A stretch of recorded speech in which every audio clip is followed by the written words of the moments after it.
ನೀವು ಓದಿರೋದು ಬಂದು ಇಂಜಿನಿಯರಿಂಗ್, IAS ಆಫೀಸರ್ ಆಗ್ಬೇಕು ಅಂತ ಪ್ರಿಪೇರ್ ಆಗ್ತಿದ್ರೆ, ಅದರಲ್ಲೂ ಪ್ರೈಮ್ ಮಿನಿಸ್ಟರ್ ಕೆಳಗಡೆ ಕೆಲಸ ಮಾಡ್ಬೇಕು ಅನ್ನೋ ಆಸೆ. ಹಾ ಸರ್, ಅದು ಮುಂಚೆಯಿಂದನೂ ಆಸೆ ಇತ್ತು IAS ಅಂತ. ಬಟ್ ಒಂದ್ ಮಿತ್ತಿತ್ತು, ನಮ್ ಕೈಲಿ ಆಗಲ್ಲ, ಇಂಜಿನಿಯರಿಂಗ್ ಮಾಡಿದವ್ರ ಕೈಲಿ ಅಥವಾ ಡಿಗ್ರಿ ಇಂದಾನೆ ಪ್ರಿಪರೇಷನ್ ಬೇಕು ಅಂತ.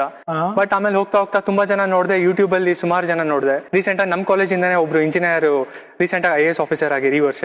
ಸೊ ಅವರೆಲ್ಲ ನಾನು ಮಾಡ್ಬೋದು, ಸೊ ಅದ್ ಮಿತ್ ನನ್ ತಪ್ಪು ಅಂತ ಹೇಳಿ, ಸೊ ನಾನು ಸ್ವಲ್ಪ ರಿಸರ್ಚ್ ಮಾಡಿದೆ, ಯಾವ್ದು ಚೆನ್ನಾಗಿದೆ ಅಂದ್ರೆ ನನಗೆ ಆಗತ್ತೆ, ಇಂಟ್ರೆಸ್ಟ್ ಆಗತ್ತೆ, ನನ್ನ ಕೈಯಲ್ಲಿ ಆಗತ್ತಾ ಅಂತ 3-4 ತಿಂಗಳು ಕೆಲಸದಲ್ಲಿ ಇದ್ಕೊಂಡೆ ಎಲ್ಲ ರಿಸರ್ಚ್ ಮಾಡ್ಬಿಟ್ಟು ಆಮೇಲೆ ಕೊನೆಗೆ ಫೈನಲಿ ರಿಸೈನ್ ಮಾಡಿ ಈಗ ಊರಿಗೆ ಹೋಗಿ ಬುಕ್ಸ್ ಎಲ್ಲ ಬೈ ಮಾಡಿ ಮನೇಲೆ ಓದ್ತೀನಿ. ನೀವು interesting person, bike riding, travelling, sky dive ಕೂಡ ಮಾಡಿದಿರಾ? ಹಾ sir, nice, lot of interesting facts ನಿಮ್ ಜೊತೆಗೆ. ನೀವು ಸ್ಕೈ ಡೈವಿಂಗ್ ಮಾಡಿದೀರಾ ಸರ್?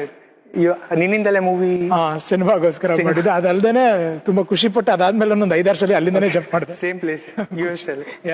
US ಅಲ್ಲಿ